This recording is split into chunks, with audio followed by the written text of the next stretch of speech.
Dilanjutkan dengan di Bintaro dan bergeser ke timur di Surabaya tahun lalu, dan tahun ini kita geser lagi ke lebih timur, ke Indonesia Timur, yaitu di Makassar.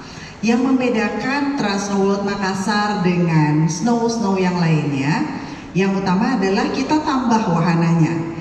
Kalau biasanya pengunjung experience langsung main salju aja, nah tapi ini kita tambah mainannya. Khusus di Trans Snow World Makassar ini kita punya snow playhouse, di tempat lain nggak ada.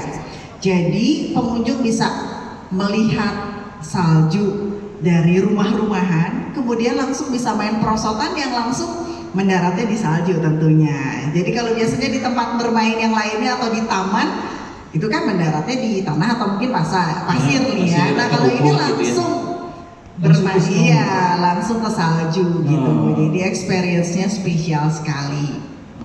Di tempat lain, jadi ini pengunjung kita ajak untuk duduk di atas ban, kemudian bannya akan berputar. Jadi ini biasanya sangat dinikmati untuk anak-anak ya, karena memang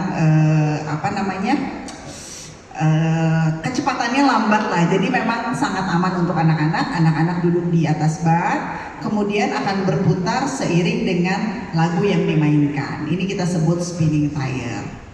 Tapi di luar wahana-wahana tadi yang memang harus dicoba oleh semua pengunjung adalah tentunya chairlift. Oke. Karena melihat pegunungan salju dari ketinggian, jadi experience-nya sama seperti kalau kita lihat pegunungan salju di Swiss, orang-orang mau main ski itu naik kereta gantung kan buat bawa skinya ke atas gitu. Nah ini juga kita hadirkan di Trans Snow World Makassar. Jadi bisa melihat salju, putihnya salju dari atas ketinggian sambil foto-foto, selfie, bikin video dan sebagainya.